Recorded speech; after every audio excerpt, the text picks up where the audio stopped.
Y bueno, esta tarde estamos aquí para desarrollar la webinar Deporte Inclusivo, Patios Inclusivos y tenemos como ponente de lujo a Aurea Redondo Fernández, que es investigadora predoctoral y responsable de formación en la Cátedra de Fundación Sanitas de Estudios sobre Deporte Inclusivo y profesora del INEF de la de la Universidad Politécnica de Madrid, que pues eso, que esta tarde nos va a instruir sobre el tema.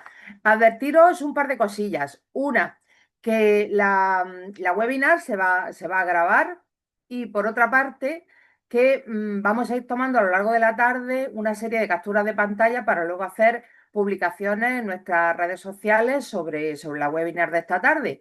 Lo advierto, pues para que si alguien no quiere salir en esas capturas de pantalla, pues que permanezca con su cámara apagada para que no salga, ¿vale? Y más cositas que quiero deciros, a las personas que estáis participando esta tarde se os enviará posteriormente un certificado de participación por email, ¿vale? Si no os llegará por cualquier motivo, ya tenéis el correo electrónico desde el que os he mandado el enlace, pues me decís, me escribís, Elena, que no me ha llegado el certificado de participación y yo os lo hago llevar. Y bueno, y sin más dilación, pues Aurea, cuando tú quieras. Muchísimas gracias, Elena. Bueno, lo primero de todo, gracias también a la FAN por la invitación. Al final, bueno, en el CEDI somos muchas personas, ya os contaré ahora un poquito más sobre qué es la cátedra, pero bueno, también en nombre de mis compañeros y sobre todo de Javier Pérez, que es el director de la cátedra, él es profesor titular aquí en la universidad también. Y, y bueno, pues agradecer también en su nombre esta invitación. Y nada, voy a compartir pantalla si te parece y empezamos. Sí que no sé cómo lo soléis hacer otras veces. Si queréis las preguntas que os vayan surgiendo las dejamos para el final, yo creo. O no Yo sé creo que es si lo mejor, soléis. Aurea, para Vale, avanzar en la presentación, pues los que estáis con nosotros esta tarde, si tenéis alguna pregunta, o la anotáis o la guardáis en mente, y cuando termine Aurea, que tenemos espacio, no tenemos prisa, pues se las planteáis. perfecto. Y también cualquier sugerencia para debate, nosotros siempre abiertos a ello. Así que nada, voy a compartir. Confirmadme que lo estáis viendo. Lo estamos viendo sin problema. Perfecto.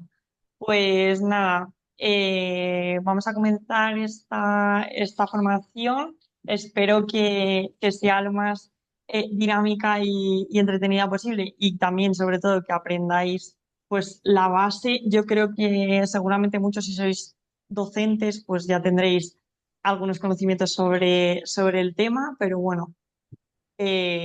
Para comenzar, lo que hemos dicho, voy a hacer una breve presentación de qué es el CEDI, la Alianza Estratégica, y a qué nos dedicamos un poco aquí en la cátedra, para que sepáis pues, un poco más sobre lo que hacemos nosotros aquí, a qué nos dedicamos, y después ya nos metemos en lo que es tanto las adaptaciones en el aula de educación física para personas o alumnado con algún tipo de discapacidad, y por último trataremos el tema de los espacios inclusivos. Entonces, bueno, en primer lugar, para poner un poquito en contexto qué es la cátedra está en la Universidad Politécnica de Madrid, es una cátedra de estudios sobre deporte inclusivo y está financiada por la Fundación Sanitas, que es nuestra principal entidad financiadora, digamos. Entonces, ¿qué es importante saber? Pues que el principal objetivo que tenemos nosotros en la cátedra CEI es promocionar esa práctica deportiva inclusiva a muchísimos niveles, no solamente en centros educativos, sino también en otro tipo de entidades, tanto a nivel nacional como a nivel internacional, porque siempre es muy importante y bien sea aquí en la universidad como pues las personas que están asistiendo, por ejemplo, hoy a esta formación, si estáis en centros educativos o en, a lo mejor en alguna fundación, alguna asociación, también es importante ese trabajo con otras entidades, seguramente pues lo habréis escuchado, la importancia del trabajo multidisciplinar e interdisciplinar. Entonces, bueno, dentro de aquí de la cátedra hacemos muchísimos proyectos con otras universidades, con otras cátedras y con otro tipo de organizaciones. Siempre intentamos priorizar en la visibilidad y el impacto social que tienen estas acciones de deporte inclusivo. ¿Por qué? Porque muchas veces no solamente vamos dirigidos a un nicho específico de pues solamente deportistas con discapacidad, deportistas sin discapacidad. No, intentamos abrirlo a un espectro muchísimo más amplio para que el deporte inclusivo llegue a todos los niveles. Entonces, es importante ese impacto porque hay muchas personas que todavía no practican deporte y tienen una discapacidad y no es porque no quieran, sino porque creen que no pueden. Entonces es muy importante dar visibilidad a todo lo que se hace a nivel inclusivo y a nivel adaptado también, porque esto puede ayudar a que más personas se animen a practicar. Esto vale también en los centros escolares. Ya hoy en día es raro ver a una persona que se queda sentada sin hacer educación física, que luego veremos, pero hay que intentar siempre que las personas participen independientemente de las capacidades que tengan. Estas actuaciones dentro de la cátedra se engloban dentro de 5 áreas principales. Estas 5 áreas son la investigación, que es nuestra área principal. Nosotros al final intentamos que todo lo que hacemos tenga una transferencia y esta investigación se materializa a través de publicaciones y esa visibilidad de la que hablábamos. En nuestro caso son sobre todo publicaciones científicas, o sea, artículos que se publican en revistas de alto impacto, libros, por ejemplo, capítulos de libro, pero también es muy importante las publicaciones que son divulgativas. ¿Por qué? Porque no todo el mundo lee una revista científica. Entonces también es importante llegar a medios que sean accesibles para el resto de la población. Luego también damos formación, como puede ser el ejemplo de hoy, y igual, no solamente para centros educativos, sino para cualquier tipo de entidad. También asesoría y redes, porque hay muchas veces que tanto personas con discapacidad como a lo mejor clubes deportivos o a lo mejor otro tipo de entidades quieren practicar un deporte o tienen alguna persona que está interesada en hacer algún deporte o un centro educativo quiere hacer una actividad inclusiva y no sabe con quién ponerse en contacto. Entonces nos hablan a nosotros y nosotros les derivamos a aquellas entidades u organizaciones que les pueden o nosotros creemos les pueden dar el servicio que ellos necesitan. Como por ejemplo, si una persona quiere practicar hockey y nos escribe, pues a lo mejor nos dice, tengo un hijo de 10 años que le gusta mucho el hockey y tiene parálisis cerebral. Pues nosotros lo que hacemos es ponerles en contacto con la federación de ese deporte. Y luego actividades. Muchas veces contactan con nosotros para hacer actividades de deporte inclusivo. Entonces nosotros pues o bien les prestamos material o llevamos a técnicos especializados en deporte inclusivo, hacemos algún evento. Entonces, bueno, estas son las 5 áreas principales. La alianza estratégica que he mencionado al principio es una unión, digamos, o una red que se hizo entre varias organizaciones en 2010, donde están implicados tanto el Consejo Superior de Deportes como los comités olímpico y paralímpico españoles. Y luego tenemos, por un lado, organizaciones que son del movimiento asociativo, que son asociaciones, fundaciones, que forman más parte del ámbito social de la discapacidad y por otro lado, federaciones deportivas, que hoy en día hay 18 federaciones deportivas que son las que forman parte de esta alianza estratégica. También cabe destacar que dentro de esta alianza pues, hay comunidades autónomas, como por ejemplo la Comunidad de Madrid, o medios de comunicación, como puede ser Telemadrid, por ejemplo. En cuanto a las actividades que se materializan gracias a esta alianza estratégica, son, por ejemplo, los juegos inclusivos. Los juegos inclusivos, no sé si alguna de las personas asistentes ha escuchado hablar de ellos, pero son una iniciativa que la primera vez se hicieron después de los Juegos de Tokio en 2021 y la segunda edición fue después de los Juegos de París y consiste en que participan o compiten de manera conjunta deportistas olímpicos y paralímpicos. Entonces, en un mismo deporte, en una misma modalidad deportiva, vemos enfrentarse a un deportista que tiene discapacidad y un deportista que no tiene discapacidad. Entonces es una manera, como decíamos antes también, de dar visibilidad al deporte inclusivo, pero ya en el alto nivel. Entonces es muy importante y también luego lo mencionaremos, pero los referentes que a lo mejor un niño o una niña que tiene discapacidad que está en el colegio y ve en la tele o ve cuando se mete en una red social que en una carrera, por ejemplo, hay una deportista que va en silla y una deportista que no tiene ninguna discapacidad corriendo juntas, pues eso les puede motivar. Entonces, bueno, la idea es hacer estos Juegos Inclusivos cada año que hay Juegos Olímpicos y Paralímpicos. Entonces, en 2028, en principio, pues se hará otra edición y la idea es que sean cada vez más deportes. Fueron 9 deportes en la primera, 14 en la segunda y esperamos que en la tercera se puedan hacer con más modalidades deportivas. Y también dentro de la cátedra, casi lo más importante, el proyecto más grande que tenemos es el programa de deporte inclusivo en la escuela, que es un programa educativo que lo que hace es promover el deporte inclusivo en los centros escolares, tanto del último ciclo de primaria hasta bachillerato. Entonces, tiene 4 fases principales. Está la jornada paralímpica, donde un deportista paralímpico va al centro educativo a dar una ponencia. Esto llama muchísimo la atención y tiene un montón de impacto en todo el alumnado, porque ven a una persona que tiene discapacidad, que les está contando todos los logros que ha conseguido, que hace el deporte y se dedica al deporte que le gusta.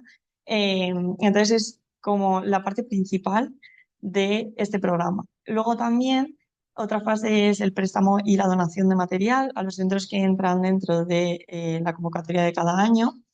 Se les dona material, pues material específico como balones de golbol, balones de fútbol ciegos, antifaces y 2 semanas se les prestan sillas de ruedas de competición, de baloncesto en nuestro caso, y se les presta también 2 juegos de bocha. Entonces, bueno, es una manera también de que en el centro se practique esos deportes adaptados de manera inclusiva. Cabe destacar que este proyecto está dentro del acontecimiento de especial interés público del Consejo Superior de Deportes, que se llama Deporte Inclusivo.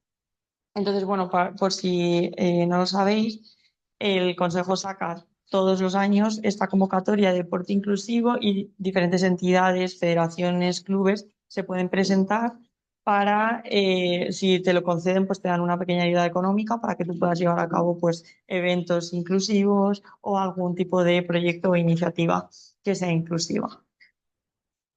Os dejamos aquí también la web del programa por si le queréis echar un vistazo. De todas maneras, cualquier duda o cualquier pregunta sobre el programa, pues nos la podéis decir al final de la presentación. En Almería también se lleva a cabo este programa. Así que si sois de centros educativos de allí y no habéis participado todavía, pues también está disponible. Y bueno, los objetivos del programa ya os he hablado. Es importante también saber que siempre para un proyecto pues es necesario tener un apoyo detrás y un apoyo institucional. Entonces, en el caso del programa DIE, tenemos a la Fundación Sanitas, que al final es el principal patrocinador de la cátedra, pero luego las otras muchas entidades que hemos mencionado que están en la alianza estratégica apoyan también el programa. Y, por ejemplo, las federaciones es muy importante su apoyo porque también ayudan mucho a pues, promover estas iniciativas dentro de su propia federación y a hacer algunos proyectos que van en pro, digamos, de aumentar estas oportunidades para, sobre todo, personas que tienen discapacidad, que muchas veces tienen menos oportunidades de práctica. Entonces, bueno, puesto en contexto un poco de dónde venimos y lo que hacemos, vamos a entrar ya en materia, digamos, de lo que es el deporte inclusivo para nosotros y ese enfoque que le damos a la discapacidad. Entonces, bueno, no lo he mencionado al principio, no está en modo presentación porque nos daba algún problema cuando pasábamos que se quedaba congelada la imagen, entonces por eso voy bajando así un poco de manera, pues, que no es presentación como tal. Pero si alguien no ve bien, que nos avise. ¿Qué es para nosotros el deporte inclusivo? Bueno, pues según Pérez Tejera y Ocete, es aquel que pueden practicar de manera conjunta personas con y sin discapacidad, se ajusta a las posibilidades de cada participante y mantiene el objetivo de la especialidad deportiva que se trate. Esto es importante porque cuando hacemos deporte inclusivo vamos a intentar siempre cambiar el mínimo de cosas posibles, siempre y cuando todos puedan practicar, pero sin perder la esencia de ese deporte. No queremos desvirtuar la actividad que se está haciendo. Entonces, siempre hay una manera en la que todos puedan practicar y siga siendo ese deporte que nosotros queríamos al principio. Y esto, tanto en deporte como en cualquier actividad que hagamos, tanto en educación física como un juego en el recreo, por ejemplo, también se puede adaptar. Como hemos dicho antes, es muy importante la investigación. Si nosotros hacemos muchísimas actividades y damos formaciones y investigamos en un montón de temas, pero luego eso no queda reflejado en ningún sitio, casi es como si no lo hicieras. Entonces es muy importante contarlo para que luego otras personas lo puedan reproducir, para que otras personas se puedan enterar de lo que haces. Es muy importante la investigación y todos los proyectos, o prácticamente casi todos, los que nosotros hacemos aquí, luego tienen un impacto detrás y unas publicaciones detrás donde se puede consultar lo que se ha hecho y los datos y los resultados que se han obtenido en cada proyecto. Bien, cuando hablamos de discapacidad, nosotros siempre utilizamos de referencia la Clasificación Internacional del Funcionamiento, que la publicó la Organización Mundial de la Salud en 2001. Y lo que nos viene a decir es que la discapacidad ya nos olvidamos de ese enfoque de enfermedad que se daba a principios o antes de los años 2000, a finales de los 80, y nos metemos ya a hablar de la discapacidad como el estado de salud. ¿Esto qué engloba? Pues engloba las funciones y las estructuras corporales, las limitaciones en la actividad y las restricciones en la participación. Y todo ello siempre está influido tanto por los factores ambientales, que no dependen de nosotros, y por los factores personales, que eso sí que dependen de cada persona. Y cada persona va a ser diferente. Entonces puede que una cosa nos funcione con una, pero tenemos que cambiarlo para otra. Bien, ¿cuáles son los principios que nos interesan para hacer el deporte inclusivo o la actividad inclusiva? Pues la seguridad es muy importante. Si yo, por ejemplo, quiero hacer una carrera con una persona en silla y una persona a pie, tengo siempre que asegurar que todas las personas van a estar bien y no va a haber accidentes. Luego siempre puede haber algo inesperado, pero eso tanto en actividad inclusiva como si no es inclusiva. Siempre puede pasar algo. Pero cuanto más controlemos nosotros, más vamos a evitar que pase cualquier problema. La participación plena, que siempre todas las personas que tengo en mi clase, por ejemplo, puedan participar. Si tengo que modificar alguna regla, pues se modifica. Como por ejemplo ahí poníamos la modificación de la regla de 2 botes en tenis. Si veo que no me da tiempo a llegar porque tengo una limitación en mi movilidad, pues dejo que de 2 botes y así puedo participar con el resto. Y la diversión. No vamos a cohibir el máximo rendimiento. Ay, es que si Pepito va muy deprisa, va a ganar, entonces tienes que ir más despacio. Bueno, pues ya veremos cómo o qué nos inventamos en la puntuación o en las reglas, pero vamos a dejar que cada persona dé su máximo siempre y se divierta siempre, todo lo que pueda y utilizando todas sus capacidades. Bien, en cuanto a los programas de actividad física, encontramos 4 niveles diferenciados. Tenemos los programas segregadores, donde cada persona, por ejemplo, la actividad física adaptada y la actividad física de personas que no tienen discapacidad, cada una está en un sitio diferente, con un horario diferente, un programa diferente y cada uno tiene como su día a día, digamos. Luego tenemos los programas paralelos, donde, por ejemplo, en un mismo espacio está en la mitad del pabellón las personas con discapacidad y en la mitad del pabellón las personas que no tienen discapacidad. Luego tenemos los programas integrados, que ahí pues a lo mejor en la misma actividad las personas con discapacidad harían sus ejercicios, digamos, y las que no tienen discapacidad los suyos, pero estarían dentro de la misma actividad. Y los programas inclusivos, que es a donde idealmente nos gustaría llegar siempre, y es que las personas con y sin discapacidad pueden hacer la misma actividad y de manera conjunta. No hay diferencias, no está cada uno por su lado, sino que todos participan en la misma actividad.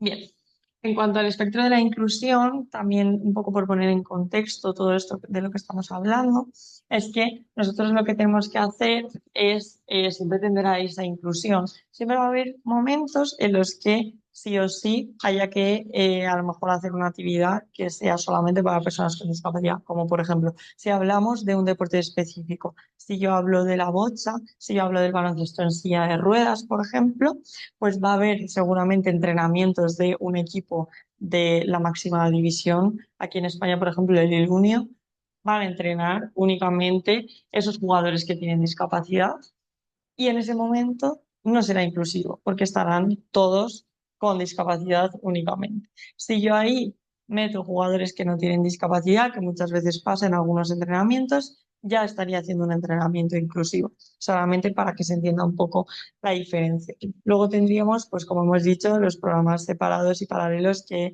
es lo que hemos estado explicando anteriormente. Todo este programa de deporte inclusivo en la escuela y todos los modelos que nosotros solemos hacer en este programa siempre están basados o fundamentados en una propuesta teórica.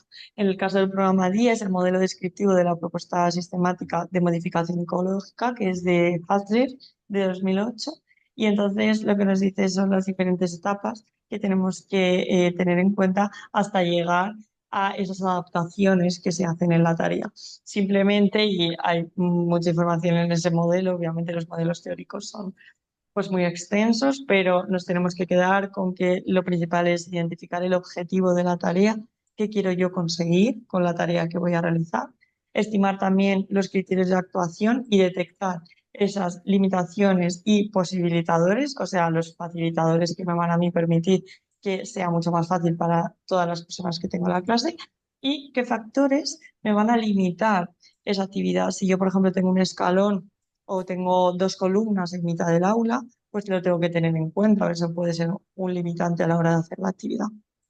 Y también observar, una vez que se pone en práctica, los errores de actuación para ir solventándolos poco a poco y que no vuelvan a ocurrir en el resto de actividades que hagamos. Bien, cuando hablamos de actividad física inclusiva en el aula, tenemos que tener varios aspectos en cuenta.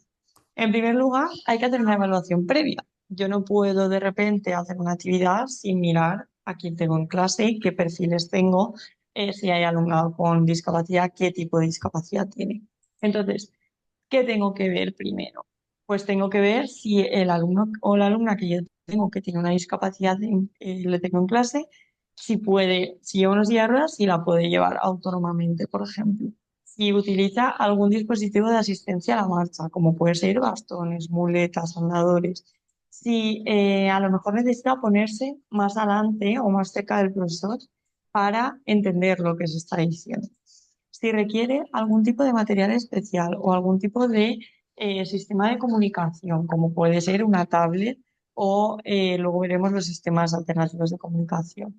Si ha participado anteriormente en alguna actividad deportiva, porque hay muchas veces que la persona con discapacidad que yo tengo en clase no ha hecho ninguna actividad deportiva, pues porque no se le ha dado la oportunidad, porque a lo mejor tenían miedo en su entorno de que le pudiera pasar algo y entonces no le dejaban practicar.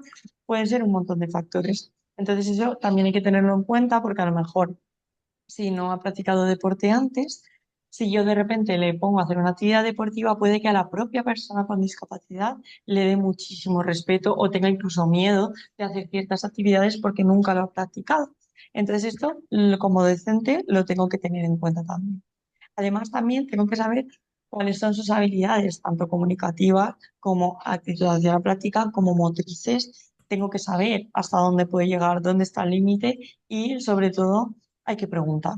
No hay que tener miedo a preguntar qué tipo de discapacidad tiene, si hay algún movimiento que de normal no puede hacer, pues que nos lo diga, porque siempre es muchísimo mejor tener toda la información disponible a nuestro alcance. En cuanto a las condiciones de participación, ¿qué es importante? Pues como decíamos antes, la seguridad. Hay que ver si la actividad que vamos a hacer es apropiada tanto para la edad y para el nivel de las personas participantes. También cuáles son las medidas específicas que tengo que tener en cuenta para el alumnado que yo tengo en concreto en esta clase. También si el equipamiento es seguro, que no haya cosas con las que se puedan golpear o hacer daño. Obviamente, si yo juego al hockey, pues con los sticks, obviamente, si alguien le da un mal uso, puede ser un arma. Pero vamos a intentar que no pase esto. Entonces, siempre intentamos que el alumnado utilice el material adecuadamente. También si el desarrollo y la progresión que estoy siguiendo en las actividades es adecuada. Lo tengo que tener en cuenta porque si yo empiezo por una actividad muy difícil, seguramente se frustren, no puedan realizar la actividad. Entonces siempre hay que ir de lo más sencillo a lo más complejo. Y siempre ese derecho al riesgo, que es lo que hablábamos antes, de permitir la máxima diversión y que cada uno esté al 100% de sus posibilidades, pues ese derecho al riesgo también siempre con medida, porque si vamos, una cosa es dejar que cada uno sea libre dentro de la actividad y dentro de su rango de movimiento y otra ser inconsciente. Entonces no queremos ser inconscientes, vamos siempre a tener pues unas medidas de seguridad. El papel de los compañeros es muy importante. ¿Por qué? Porque si yo tengo, por ejemplo, seguramente los que sois docentes tendréis en clase pues un alumno o una alumna que es referente para el resto. Entonces, si esos alumnos están concienciados con la discapacidad y con el deporte inclusivo, va a ser mucho más fácil introducir estas ideas dentro de la clase. Entonces, hay que jugar con el papel de aliados, por así decirlo, y tenemos que hablar con nuestros alumnos y siempre llegar pues a un entendimiento con ellos. También que ayuden, entre ellos ayuden, por ejemplo, a asistirse en las taquillas, si van a la piscina, pues luego a cambiarse, se pueden ayudar unos a otros, a sujetar el material, a llevarlo a su sitio. Además, también, pues facilitar esas aclaraciones. Si un compañero no entiende la actividad, se lo explico. Entonces, hay que hacer mucho hincapié en que el resto de compañeros sean facilitadores de esta actividad para la persona que tiene discapacidad. En cuanto al rango de participación en las tareas, como hablábamos antes, podemos ir desde la no participación hasta la participación plena, que es lo que nos interesaría. Entonces, puede ir desde una persona que no es físicamente activa, pues como antiguamente, que a muchas personas con discapacidad en el aula de educación física lo que se hacía era que se sentaban en un banco o se iban mientras a dar otra clase o a estudiar o a hacer deberes. Eso ya poco a poco fue cambiando. Entonces, como hemos visto antes también, pues se fue pasando a una actividad paralela donde hacía algunas actividades pero separadas de los compañeros. Luego la actividad modificada donde venga, participa con el resto, pero te voy a cambiar la mayoría de cosas y entonces casi no se parece a la actividad que están haciendo el resto de compañeros. Y la participación plena, que es el fin último, digamos, que intentamos llevar a cabo hoy en día y casi en todos los centros, o eso es lo que nos gustaría. Hoy en día es lo que se ve, esa participación plena y el alumnado con discapacidad participa también con el resto de compañeros que no tienen una discapacidad.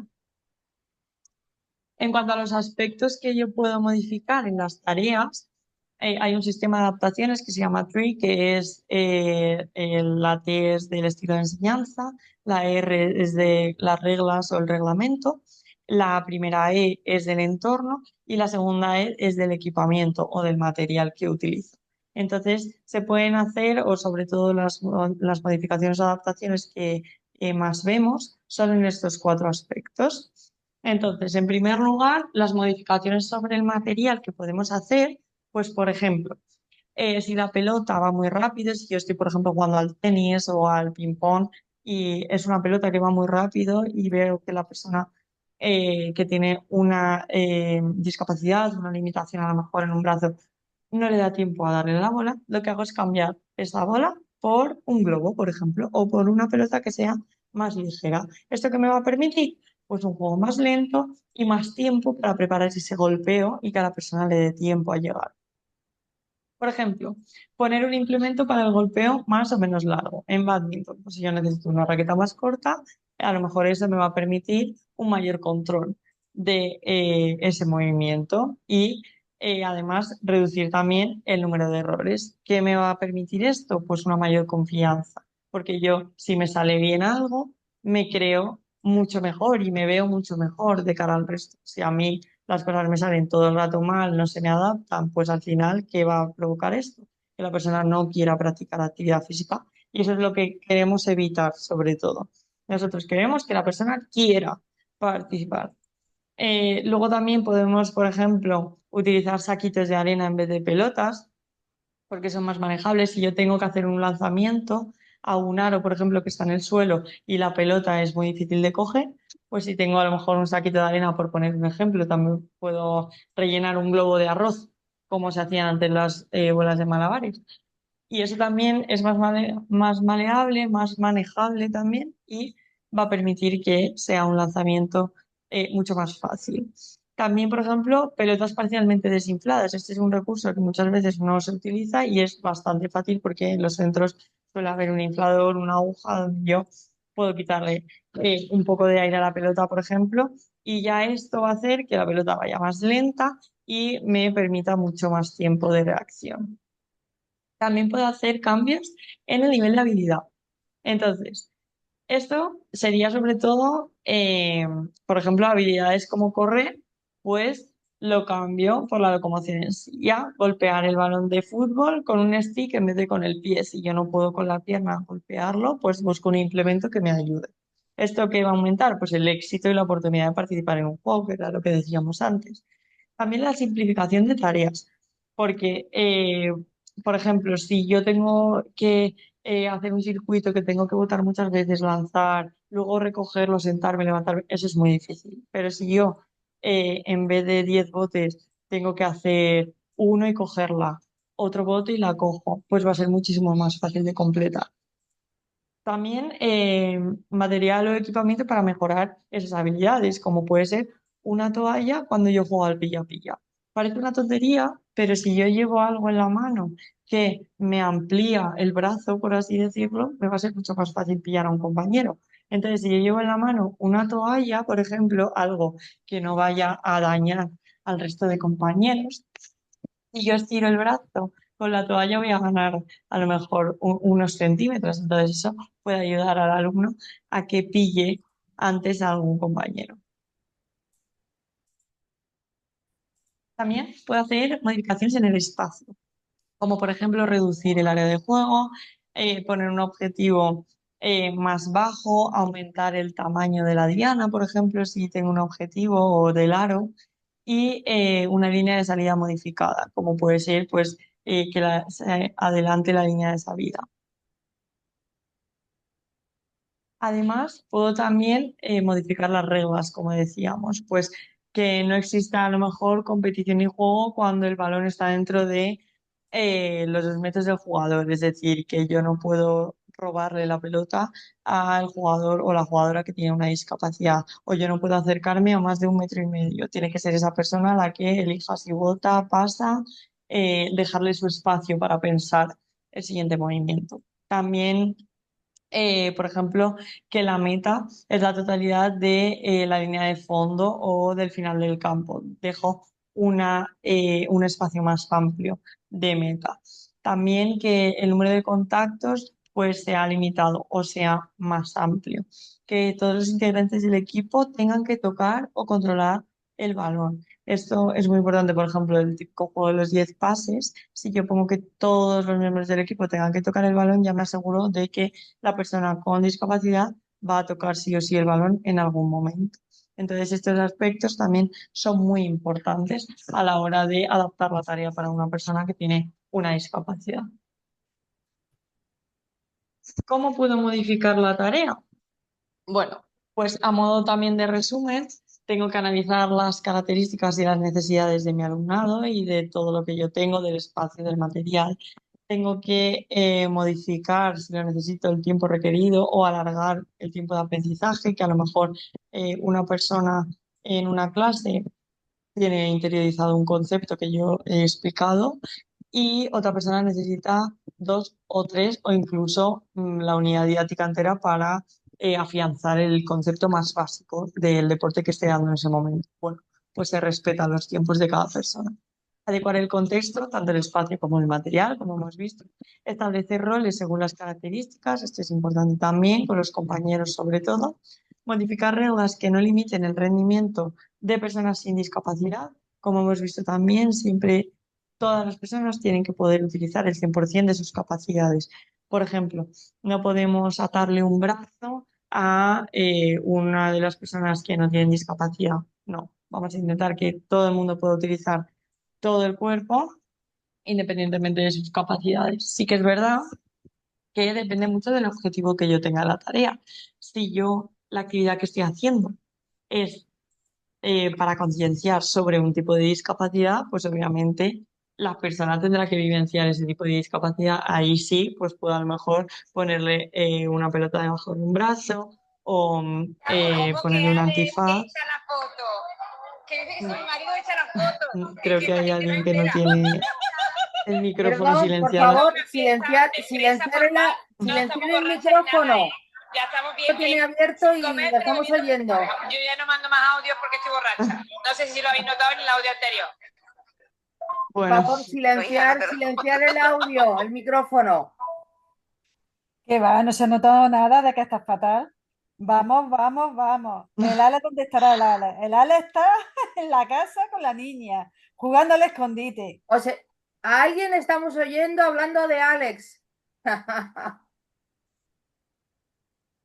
creo que ya. Bueno, Bueno, sigo. sí, Aurea, perdón. Perdón, ¿eh? Vale, y luego podríamos también modificar el objetivo, como por ejemplo la canasta, pues poner una canasta que esté más abajo o modificar el móvil, por ejemplo, como hemos dicho, poner un balón más grande. También se usa mucho si yo tengo un fitball, por ejemplo, si sabéis las pelotas estas grandes de pilates o de yoga, esos también me permiten agarrar la pelota y botarla, por ejemplo, mucho más lento. Entonces también puede ser una gran ayuda para personas que tienen a lo mejor una limitación o tanto motriz como cognitiva o algún tipo de discapacidad intelectual que le afecte a, a ese movimiento.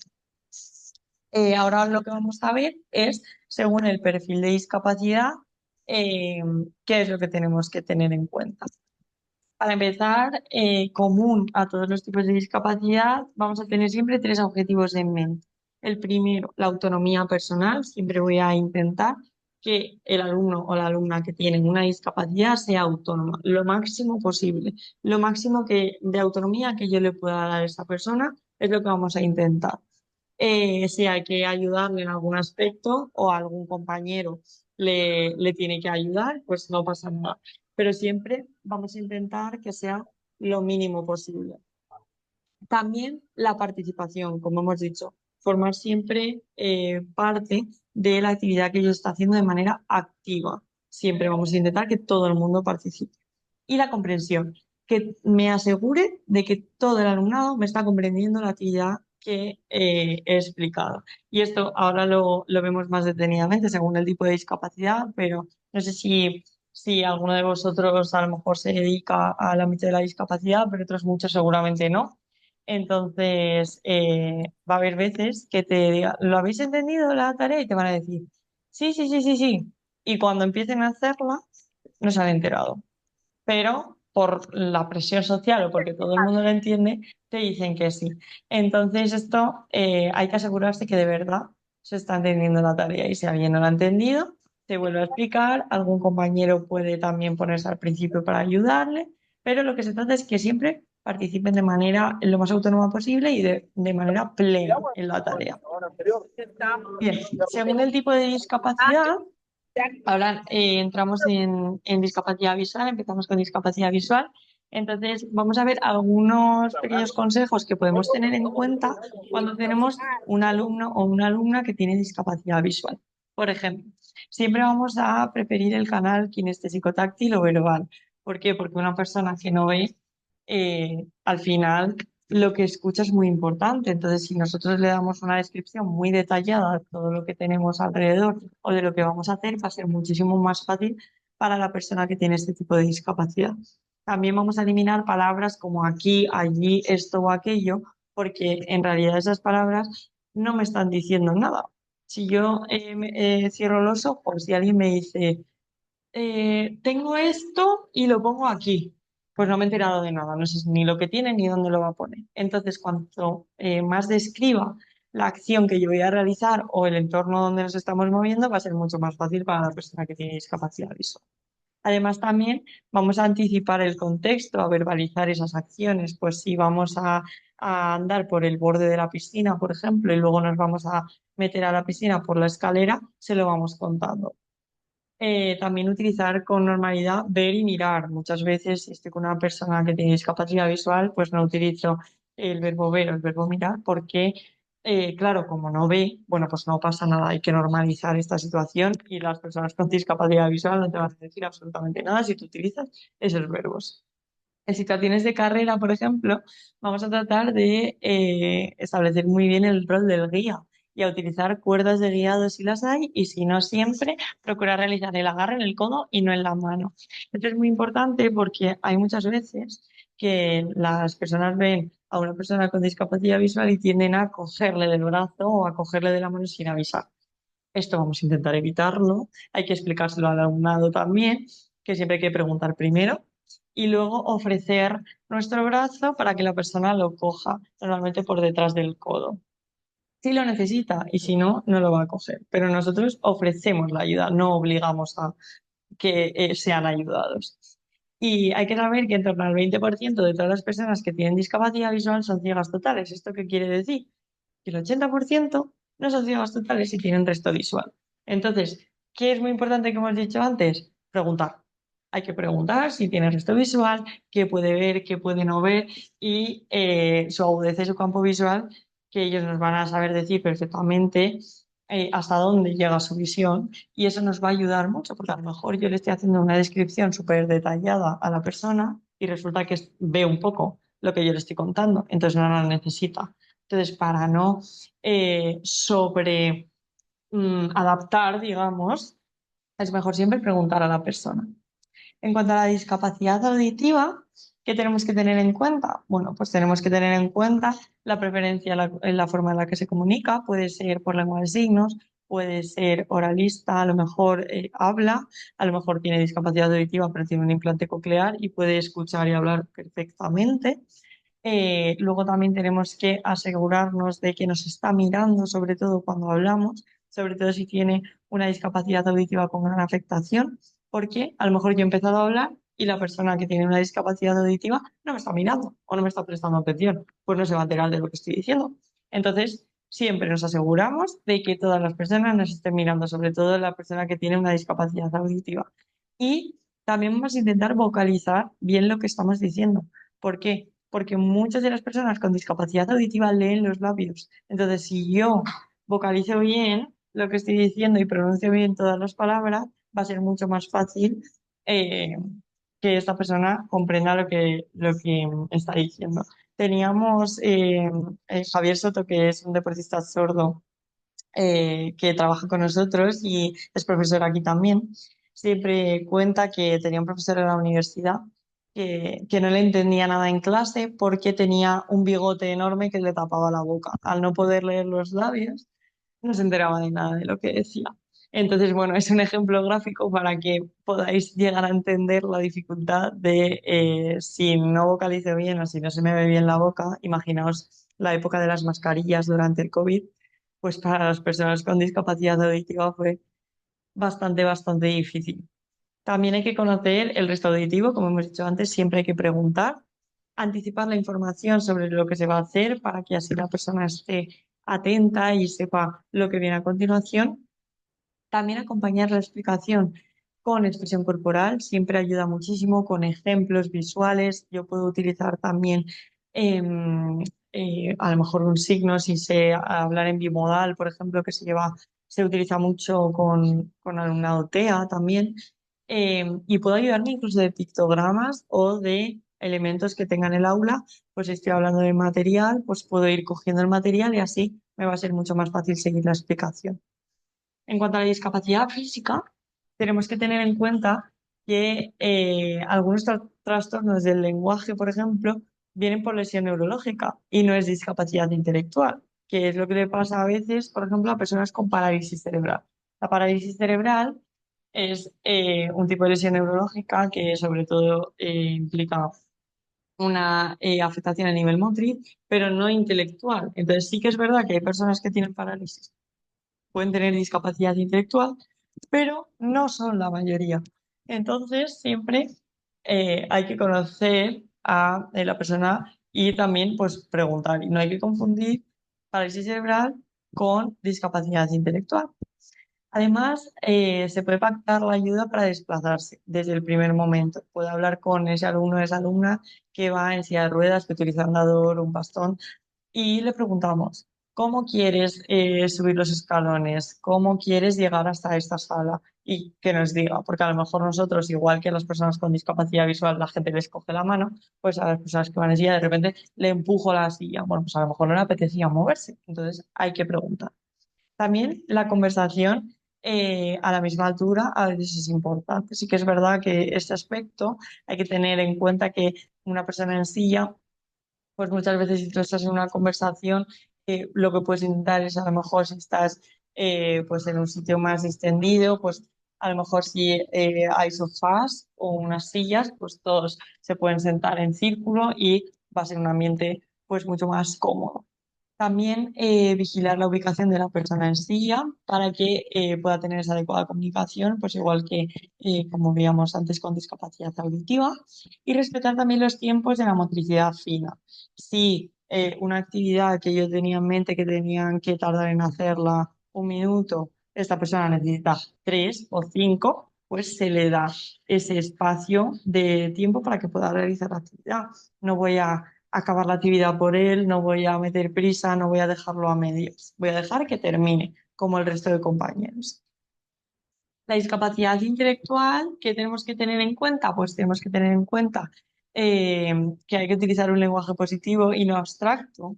Esto es muy importante, por eso muchas veces a las personas con discapacidad intelectual les cuesta mucho ámbitos como las matemáticas, por ejemplo, porque es algo muy abstracto que yo no puedo imaginar una operación matemática muy complicada, es muy, muy difícil.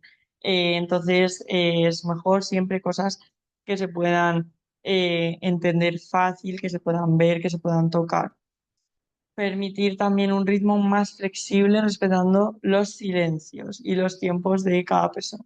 Si me están contando algo que les ha pasado en su día a día, una persona que tiene discapacidad intelectual con más afectación, por ejemplo, y se traba, le dejo. Le dejo que termine tranquilamente, que salga la palabra que quiere decir. No le corto, no acabo las frases por él o por ella. También anticipar la información verbalmente. Adaptar el lenguaje a esa persona, siempre recurriendo a elementos visuales, como decíamos antes. Yo puedo coger el material que voy a necesitar en la siguiente tarea e ir mencionándolo y decir qué papel va a jugar ese material en cada parte de la actividad. Además, también sirve de mucha ayuda para el docente hacer ejemplos de la tarea. Por ejemplo, yo digo, ahora vamos a entrar a canasta, si estamos dando baloncesto. Entonces, que un compañero o la misma persona que tiene discapacidad, para ver si de verdad lo han entendido, haga una demostración o un par de compañeros si no queremos que vaya solo una persona. Entonces ahí ya se ve si lo han entendido o no, y aparte el resto, por si había alguien que no lo había entendido, al verlo ya sabe lo que hay que hacer. Entonces los ejemplos sirven de muchísima ayuda. También hay que cuidar el contacto físico, bien para no incomodar a la persona y también porque muchas veces las personas con discapacidad intelectual ganan confianza muy rápido. Entonces, si de repente el primer día le damos un abrazo, no nos quitamos el abrazo nunca más. Entonces, hay que establecer unos límites. Al final, la figura del docente pues puede ser cercano con los alumnos, pero si no, va a haber veces que no se va a saber establecer el límite. Entonces, esto hay que dejarlo claro desde un principio.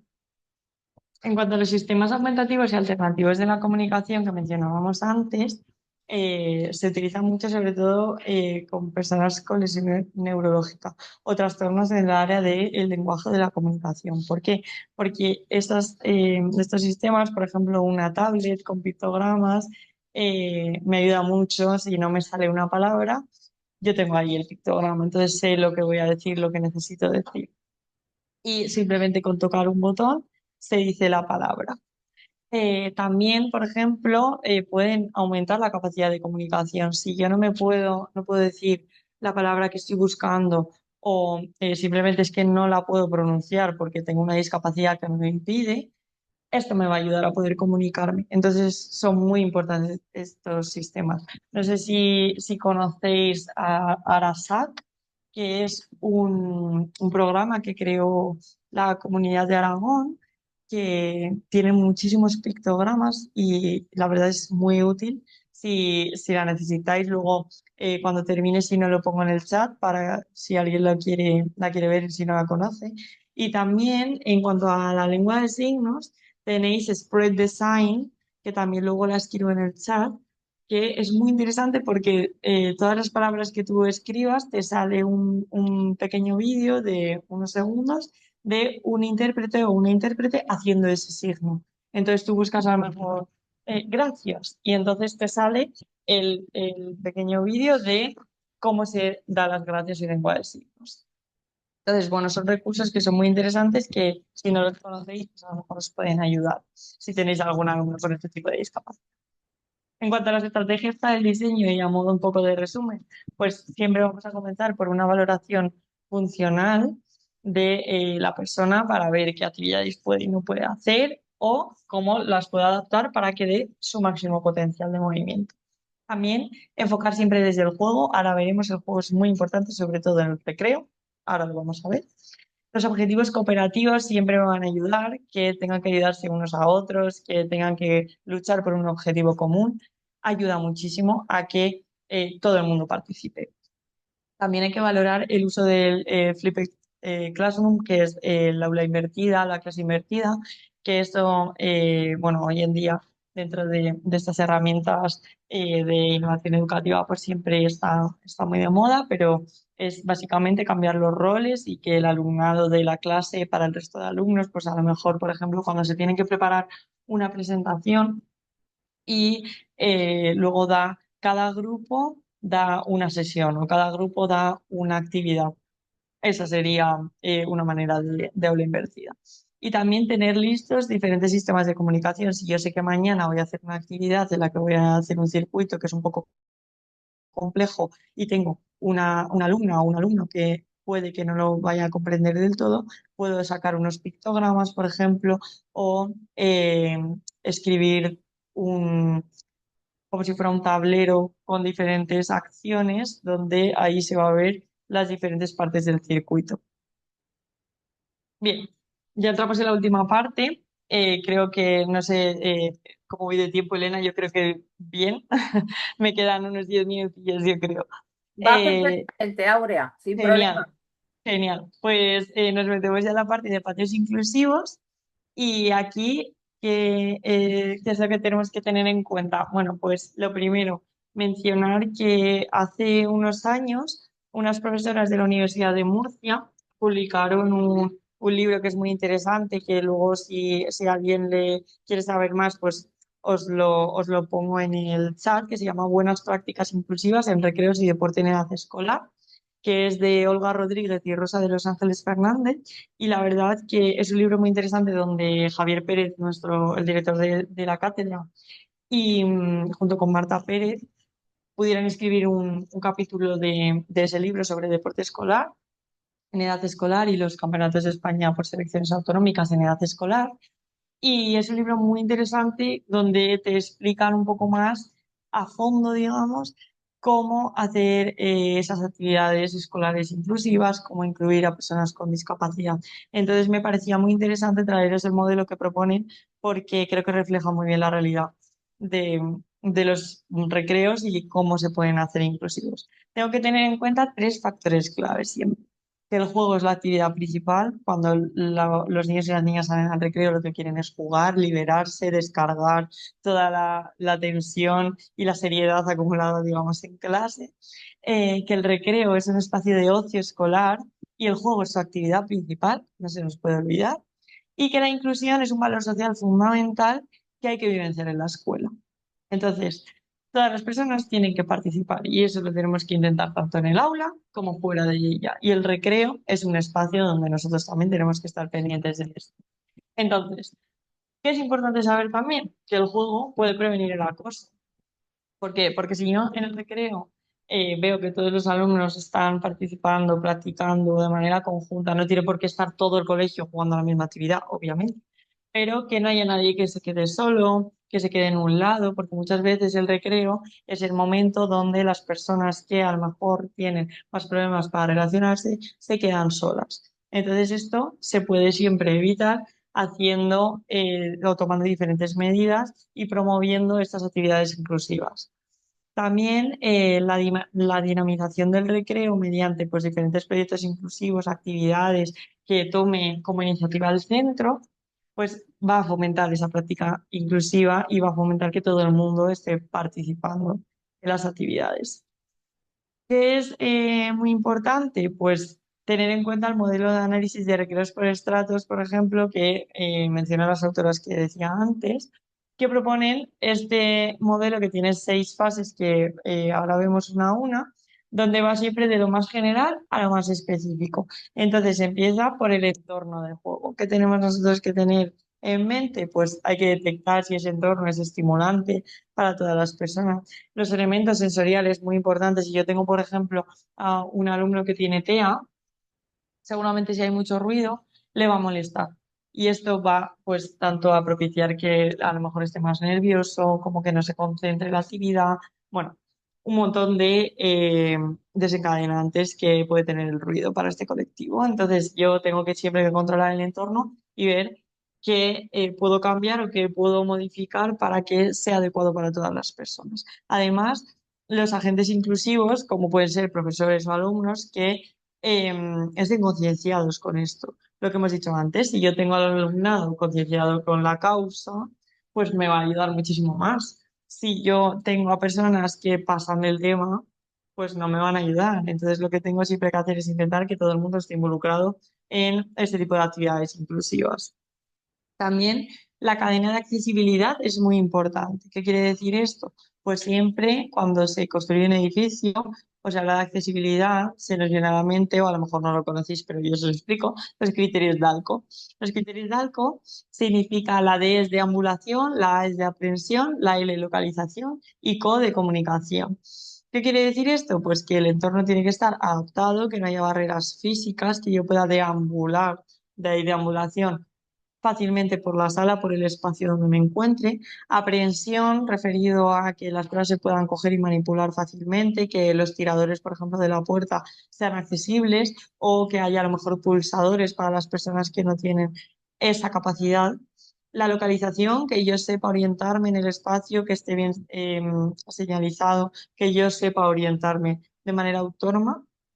Y la comunicación, que yo entienda los carteles que veo, que pueda leer fácilmente si tengo una discapacidad visual que esté en braille a lo mejor, o si está en lectura fácil un cartel que tiene mucha información para personas con una discapacidad intelectual. También utilizar sistemas aumentativos y alternativos de la comunicación, como hemos dicho antes. Puedo utilizar pictogramas a lo mejor en el recreo para señalizar dónde están los baños o cómo se va al comedor. En cuanto al patrón de la actividad durante el recreo, es muy importante que el profesorado observe, porque observando se van a dar cuenta de muchas cosas que pasan y no se habían dado cuenta antes o no habían prestado atención. Entonces es muy importante ver qué se hace, cómo se hace, quién participa en las actividades y con quién va cada persona. ¿Hay conflictos? ¿Hay problemas? ¿Surge algún tipo de limitación en la actividad que se pueda solucionar? Luego la experiencia del juego, hay que tener en cuenta primero en qué estadio se encuentra la persona, si juega a cosas, digamos, acordes a su edad o va a lo mejor pues un poco con un retraso madurativo o a lo mejor le gustan simplemente pues los juegos un poco más infantiles. Eso hay que tenerlo en cuenta. También las necesidades de apoyo, que pueden ser las que tiene el aula o pueden ser diferentes.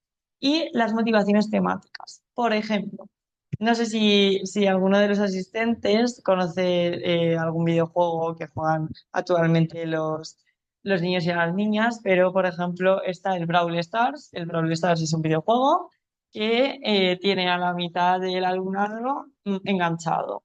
Entonces yo puedo utilizar eso, que aparentemente va en mi contra, porque eso mola muchísimo y lo que se hace en el cole no tanto, pero se puede utilizar como herramienta. Y entonces yo me cojo eso que a ellos les gusta muchísimo y lo adapto a actividades en el colegio. Entonces va a ser mucho más motivante para todo el alumnado, sobre todo para las personas que se sienten identificadas, que han jugado, que les gusta muchísimo, o con sus personajes favoritos, por ejemplo, se puede hacer también.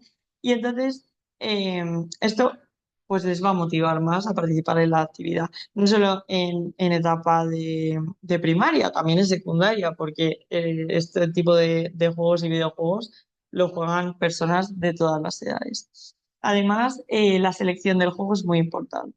Una vez que se ha observado los comportamientos que tiene todo el alumnado en el recreo, en el aula, eh, cuáles son sus motivaciones, ahí se pueden proponer diferentes juegos. No tiene que ser un juego, como decía antes, para todo el colegio, sino que se pueden proponer un listado de actividades o varias propuestas y que cada grupo de alumnos pues decida a qué quiere jugar. Y también encontramos como última parte y como último fin el juego. Nosotros tenemos siempre que permitir el disfrute y la recreación de todo el alumnado, como hemos dicho antes. No hay que coartar la libertad de nadie y no hay que obligar. Esto es muy importante. No hay que obligar porque entonces ya deja de ser un juego. Si yo lo hago obligado y no era lo que yo quería hacer, no va a ser motivante. Si deja de gustarme, no quiero participar y lo que quiero es parar de hacer esa actividad. Entonces, lo que tengo que hacer es, de esa observación que yo he ido cogiendo y esas ideas, proponer el juego para que sea de verdad motivante para todos. Además, es muy importante la figura del dinamizador, porque no es, vale, ya he cogido las ideas, he analizado todo, el entorno es seguro, sé lo que les gusta, propongo el juego y me voy. No, propongo el juego y me quedo, por si necesita dinamizar, si necesita controlar, participar, incluso porque también es muy motivante para el alumnado cuando los profesores participan, porque normalmente no estamos acostumbrados a que todos participen. Entonces, si de repente los profes, que es una figura referente, vienen a participar o a jugar con nosotros, también va a ser muy motivante para el alumnado. Y bueno, para finalizar, os he traído un pequeño ejemplo de buenas prácticas, que es el Colegio Tres Olivos. El profesor David García Castro nos hace las imágenes. Es profesor desde hace más de 15 años en ese colegio. Es un colegio referente en discapacidad auditiva. Y ellos, por ejemplo, lo que han puesto en su recreo es unas porterías de fútbol, que son estas a la derecha de la imagen, y una estantería con un montón de juegos, tanto juegos de mesa como pues juegos de más de lógica o juegos que pueden sacar ellos al recreo, pues como combas o gomas, que la goma se usaba hace un montón de años y se dejó de utilizar, pues la goma, que sepáis que es un recurso que hoy en día también gusta un montón. Y bueno, una foto ahí para que veáis un ejemplo de cómo estaban jugando esos alumnos. Y el fútbol, para quien no lo conozca, fue nombrado por la UNESCO como el deporte de la paz. Y es un deporte en el que solo se necesita un balón de balonmano y dos trampolines que seguramente, bueno, son porterías específicas de fútbol, pero si en el colegio no las tenéis, que es lo habitual no tenerlas, se pueden usar a lo mejor dos trampolines adaptados de gimnasia y, y es un deporte que está muy bien y es muy participativo porque no se puede ni bloquear ni robar el balón. Es totalmente eh, respetuoso, digamos, unos con los otros. Entonces, hay tres pases máximo por equipo y luego hay que finalizar en uno de los trampolines que son las porterías. Y si el otro equipo no consigue recoger el rebote y bota en el suelo, pues sería como un gol para ese equipo. Y bueno, simplemente pues mencionaros este deporte para aquellas personas que no lo conocían, pues que sepáis que también es una opción de hacer tanto en el recreo como en la clase de educación física. Y la Asociación Española de Fútbol, que si no menciono esto, pues David me mata y ya no me deja más las imágenes. La Asociación de Fútbol se puede poner cualquier centro educativo o de otro tipo en contacto con ellos y se ve a ver cómo se pueden conseguir unas porterías de fútbol, a lo mejor ellos las pueden ceder.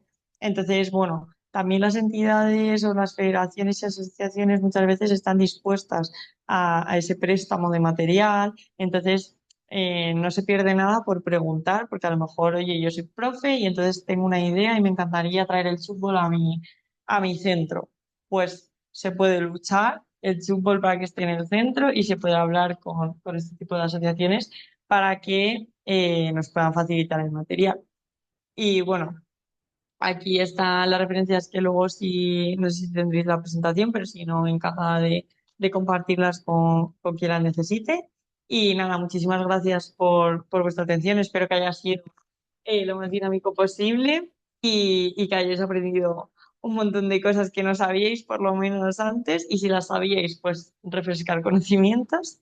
Y nada, muchísimas gracias. Dejo de compartir pantalla. Ese es mi email por si alguien necesita más información o nos quiere preguntar cualquier cosa, a puntoredondof@upm.es.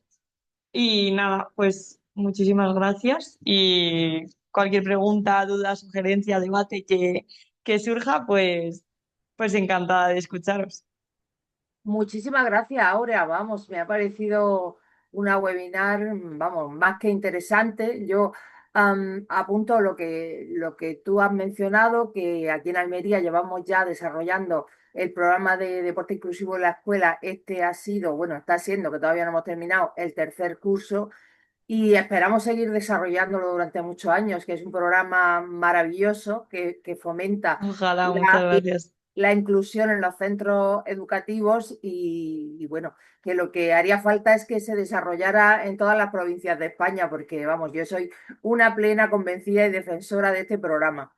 Ojalá, ojalá. Actualmente se lleva a cabo en la Comunidad de Madrid, en Ibiza, en Almería, en Extremadura y luego fuera de España se lleva a cabo en Chile también. En Chile están a tope además con el programa, le llevan por todo el país. Ah, pues mira, lo de Chile no lo sabía. Cuéntanos un poco, ¿cómo es que llegó el programa a Chile? Pues mira, al final la importancia de los contactos, que parece una tontería, pero a lo mejor conoces un día a alguien y ese alguien en 5 años no te acuerdas, pero un día surge un proyecto y es la primera persona que quiere llevarlo a cabo. Entonces pasa un poco así. Fernando es una persona, Fernando Muñoz, que hizo la tesis doctoral hace no mucho, la defendió hace 2 o 3 años y Javier estuvo en su tribunal. Y entonces, pues nada, hablando, resulta que Fernando conocía conocía muy bien a personas del Comité Paralímpico chileno y entonces querían llevar algún programa a cabo que relacionase pues tanto el Comité Paralímpico de Chile con los centros educativos. Él además iba por la rama de educación, entonces estaba muy interesado en este tema.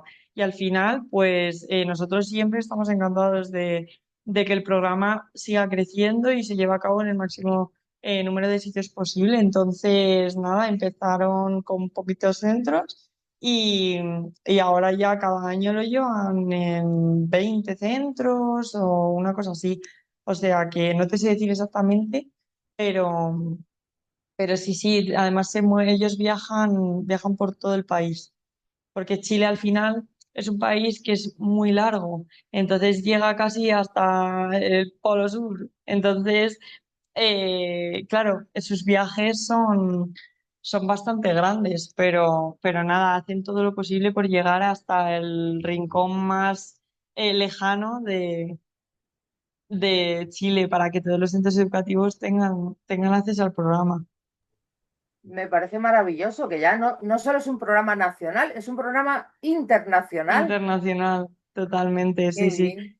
Y ahora lo quieren llevar a cabo también al final nosotros, como nuestro financiador principal es Fundación Sanitas, Sanitas es un grupo más grande internacional que se llama BUPA y entonces está presente en muchos países. Entonces, sobre todo los países que tienen Sanitas, digamos, o que forman parte de BUPA, son los que ahora pues tienen muchísimo interés en llevar a cabo el día, como Polonia, por ejemplo. Polonia ahora tiene muchísimo interés.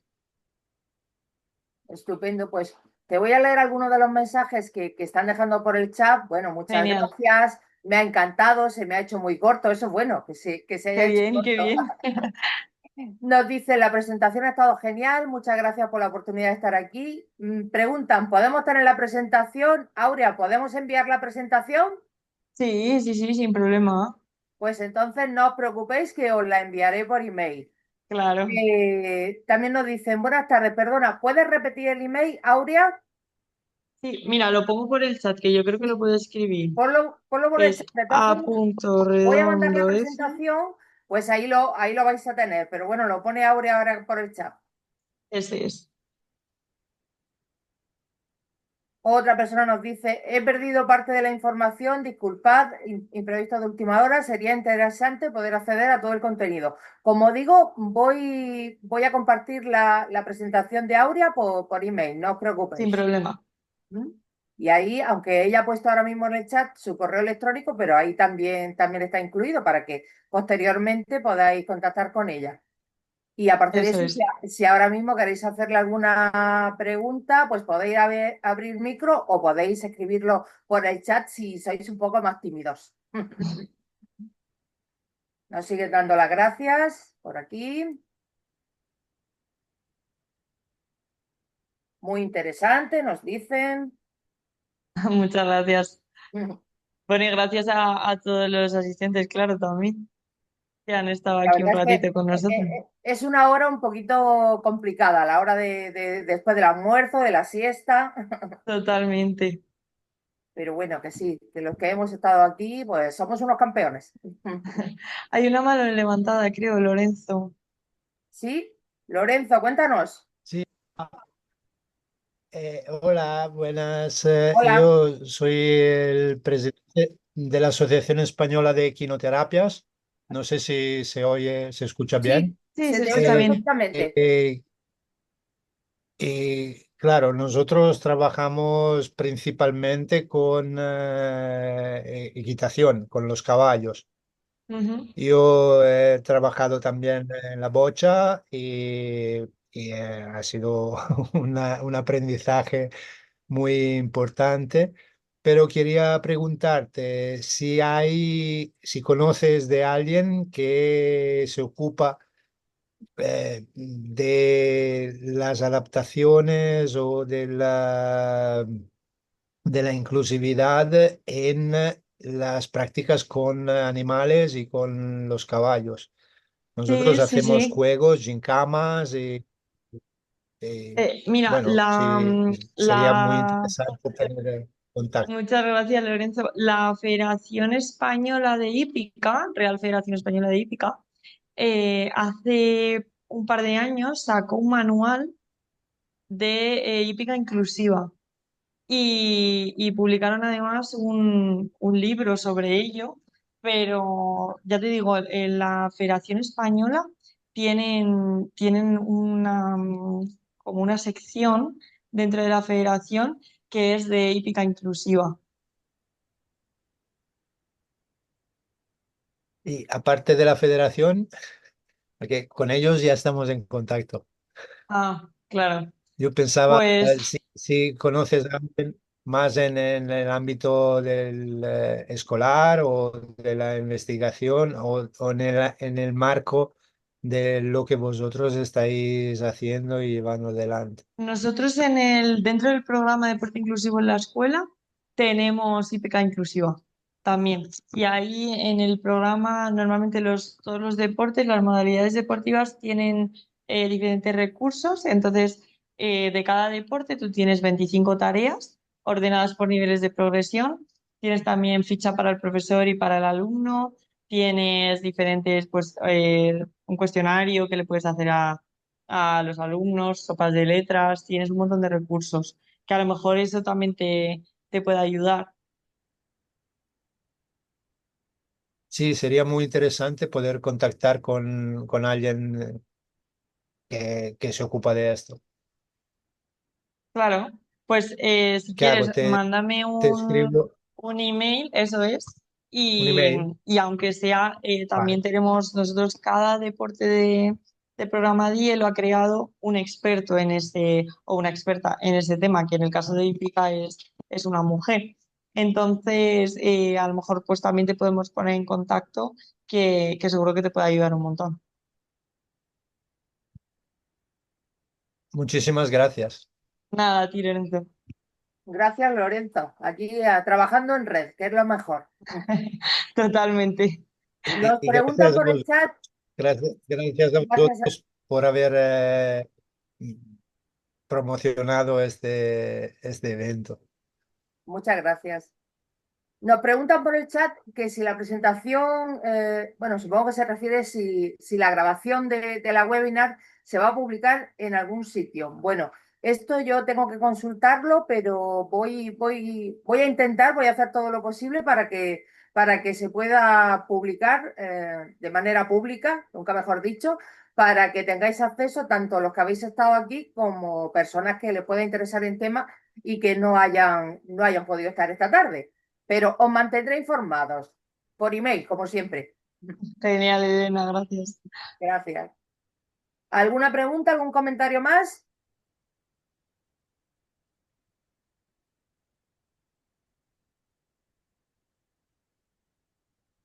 Bueno, pues si no tenemos ninguna intervención, ningún comentario, pues daros las Muchísimas gracias a todos. Pilar, dinos. Muchísimas gracias. Como ya he visto que nos lo va a mandar por email, pues ya la pregunta que iba a hacer ya lo veo. Gracias, Muchas Pilar. gracias, Pilar. Un besito. Gracias. Bueno, pues estaba diciendo que si no hay más intervenciones, pues ya nos despedimos por esta tarde. Muchísimas gracias a los que habéis estado aquí con nosotros y sobre todo muchísimas gracias a Aurea, que vuelvo a decirte que la ponencia ha sido impresionante y que hemos aprendido muchísimo. Muchísimas gracias, Elena. Y gracias otra vez a los asistentes y a la Juan por invitarnos, que es un placer. Gracias a vosotros. Pues nada, nos vemos y hablamos. Un saludo a todos. Buenas Hasta tardes. luego, buena tarde. Buenas tardes. Buenas tardes. Gracias. Adiós. Buenas tardes, gracias.